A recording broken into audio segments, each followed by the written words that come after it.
asalaamaaleykum mbokk internet yi Senfootball TV nuyu naa leen bu baax jeex leen di am mbégte saa su ne dafa leen vidéo mbokk yi tey xibaar yi bari na dernière journée yi y a beaucoup d'informations donc maa leen wax like leen partager leen ñu waxtaanee mbir mi waxtaanee suñu joueurs yi parce que am na ñu si am bànneex am na si ñu si am ñu si ñu xam am ñu bànneex et tout mais c'est le football mais on leur souhaite quand même à tout le monde bonne chance. Tout d'abord damay dem si championnat Sénégal parce que championnat Sénégal dafa am lu ma si intéressé woon surtout le match de ASEL le match de Teungueth FC. Donc xam nañu ne ASEL dafa doon fekk Gorée la doon jouer Teungueth di doon recevoir Mbour Teungueth gagné ASEL ñu dóor ko donc du coup ASEL boo xool deuxième partie saison boo ASEL daa waroon jël premier jël championnat bu yàgg boo koy xool instant yi on est à quelques jours de la fin mais deuxième partie saison lu ñu am si ay niil ay défaite moo leen jàpp bi passe day nayoon choc bu Rufisque foofu derby bi ñu def match nul tey nag Gorée dóor leen ñàkk nañ première place bi Teungueth jël na ko te Teungueth bi ma gis nii moom Fray est-ce que bàyyi Malick Daaf bi ma gis nii il a l'expérience du championnat sénégalais. Donc championnat Sénégal xumb na neex na mais malheureusement pour ASEL bi xamante ne boobu ba léegi mais contre performance moo bëri moo ne journée yi passé ay contre performance noonu def mais tout le temps lañu si doon génn parce que lan côté de ça ñeneen ñi doon ñëwoon def résultat yu baax donc championnat Sénégal bon voilà que le meilleur gagne en tout cas Teungueth actuellement est leader bu mérité li mu nekk parce que Mbour temps yi dafa dugaloon këj ñëpp jàppoon nañ ne dina def surprise si kanamu Teungueth mais Teungueth donc fexe na ba am ndam. Gars yi bu ñu jógee foofu du côté de Espagne aussi y avait des matchs comme Real Madrid bi xamante ne gagné na Vinicius Junior on a vu le match du Real Madrid voilà match sans intérêt voilà l'autre match bi xamante ne am na aussi on peut dire que c'est le match de Barcelone bi gagné avec Lewandowski bi xamante ne gis nañ ko muy jooy et tout mais côté Real Madrid à noter que le prochain entraîneur c'est Mourinho est-ce que Mourinho mën na redresser équipe bi je dirais pourquoi pas. En tout cas ku am aura la ku am charisme la ku xamante ne bu waxee ni ko dégg la ku yàgg yor ay star maintenant est-ce que mën na changer la vestiaire du Real Madrid loolu c'est la grande question avec les Mbappé Vinicius Bellingham et tout parce que gars yi jamono bi si presse en ligne bi en Europe on écrit tout et n'importe quoi lu nekk la ñuy bind Mbappé par-ci Bellingham nuyu ko fii kii jaar na fii Vinicius mer na fii donc pour redresser la donc Real Madrid ak vestiaire bi mënuñoo peut-être ce tome là bii mën a changer même si man bokkoon ci ñi gëm ne benn duo Kroos ak Klopp loolu laa gëmoon ne mënoon a redresser Real Madrid mais peut-être que Pérez se dit que comme que mënuñoo nekkoon na fi xam na la méthode dont il fonctionne mën na changer les choses et que gis nañu les performances aussi yi mu def du côté de Benfica peut-être mën na nekk l'idéal côté Barcelone comme ni ma ko waxee donc li ñuy noté peut-être que Raphinha dugal na benn coup franc bu rëy mais li ñuy noté surtout c'est Lewandowski ak ay jooyam dernier match am Camp Nou c'est franchement triste et tout un jour bu xamante il a tout donné pour le maillot de Barcelone maintenant il y a des équipes yu nekk MLS yu koy bàyyi xel bu baax a baax à voir nag foofu lay dem et la Juve Juventus ak Milan AC aussi ñu ngi koy bàyyi xel pour jël ko donc on verra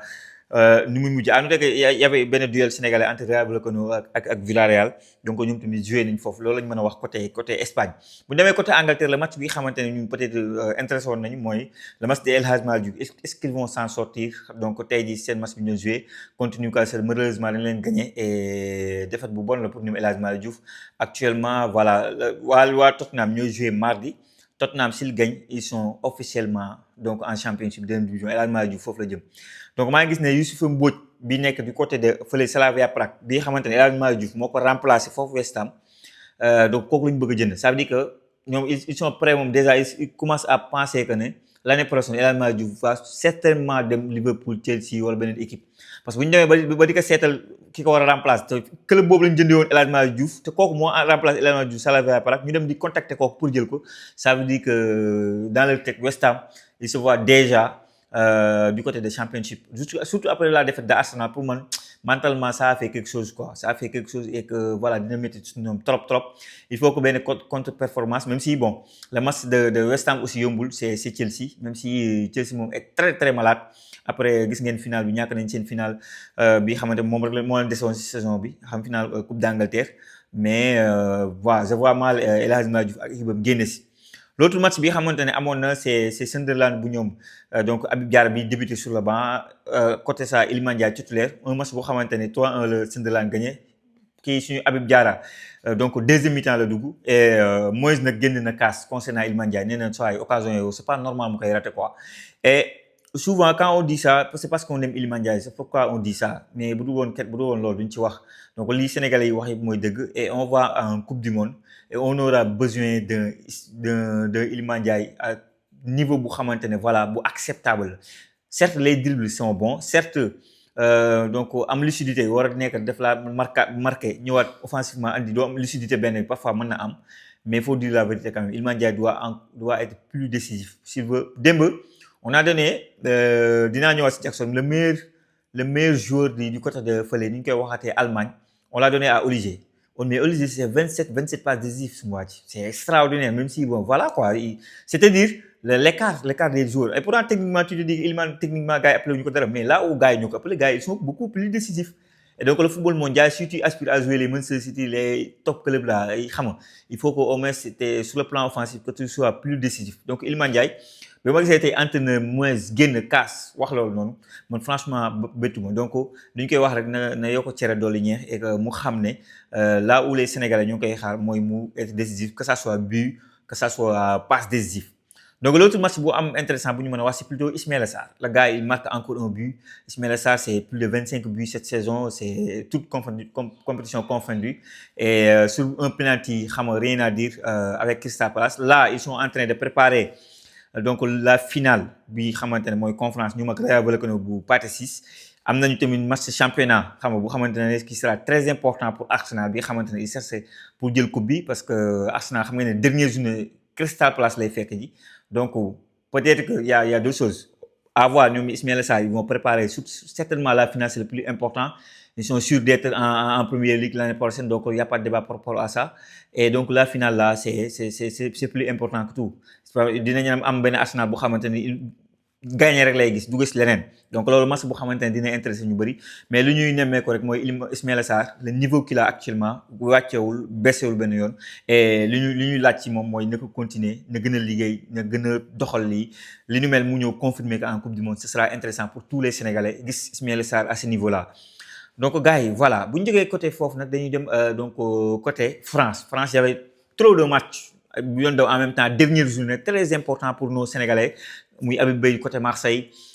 muy Nice de Antoine Mendy ak Yvan Diouf ça a été intéressant Niakhaté de Olympique Lyonnais il y avait beaucoup de matchs tout d'abord damay wax le match la Niakhaté de ñoom Olympique Lyonnais on les a écrasés 4-16 seen dëkk ki leen ko dóor c'était Lens seetul daara assuré d'être deuxième donc qualifié en Ligue des Champions xam nga donc bu ñoom et voilà alors que Lyon cherchait à confirmer sa place et même pourquoi pas même le troisième place si toutefois dañoo dóor Lille Dieu a fait que Lille dóor nañ ko avec la présence de Lamine Sy donc titulaire mu gagné nañ waa Auxerre ils sont sûrs d'être en Ligue 1 ñoo dóor Lille loolu kenn xalaatu ko woon pendant ce temps Lille ak Lens xam nga dañoo bañante Lille ak Lens dañoo bañante mais Lens jàppale na Lille pour mu confirmer place ou troisième place tey parce que bu fekkoon Lyon moo gagné Lille bu boobaa voilà quatrième la jël donc Niakhaté man j'ai pas compris Lyon ñu écraser leen 4 c'est beaucoup de buts quand même c'est beaucoup de buts en tout cas voilà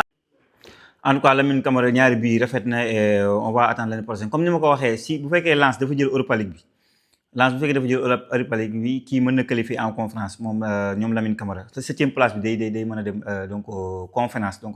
mën naa koo déménager conférence à noter que Krépin Diatta aussi tamit l'année prochaine du nekk mën naa ko loolu moom waxoon nañ ko et c'est confirmé gars yi dem aussi Jackson a marqué son peut-être dernier but en championnat waaw plutôt sa gis naa ne sargal nañ ko et tout xam nga donc moom waa Bayern Munich jox ko benn tableau mu téye ko et tout voilà année bu baax la il a claqué plus de 10 buts c'est bon donc si ko xamante ne da nga war a ñëw pour nekk le deuxième attaquant à côté de Henry Kane bu fekkee dafa sonn xam nga donc il a fait son def na saison donc il lui reste benn dernier trophée bu mu mën a jël trophée bu xamante ne mooy coupe d'Allemagne bu xamante ne dañ ko war a jouer finale donc on est tous derrière Nicolas Jackson gars yi je pense que de manière générale li laa bëggoon wax fàtte naa boy yi du mu leen fàtte tey au moins sagal nañ ñu donc mooy boy U17 yi tey joué nañu ñoo gagné xam nga mu nekk match bu am solo après défaite bi ñu amoon bi passe surtout que tey à 10 nga joué nga gagné à la fin loolu da ngay félicité bi passe moom laa doon wax ma ne man gardien bi dama ko xam bu baax xam nga toog nañu gis nañ ko fële bi ñu nekkee Qatar xam nga ma xam booy bi ay qualité moo tax bi passe erreur boobu bu ñu ko defee man ça m'a tellement surpris wax dëgg fa yàlla Maroc tey nag Lamine Sané a fait des choix il a changé complètement l'équipe bi doon joué bi passe changé ko dugal ñeneen xam nga ñu rouge ñu en première période mais teewul booy yi c'est bon mental boo xoolee Coupe d'Afrique bi ñu ko organisé nii boo même meilleur troisième dafa am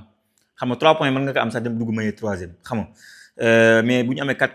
points dañuy qualifié donc prochain match il faut gagner vous avez les qualités pour gagner vous favori ngeen war a doon da ngeen war a dem jëli ji trophée bi on est tous derrière vous mais booy aussi yéen a koy wane quoi yéen a wane lu tax ñu war a nekk seen ginnaaw xam nga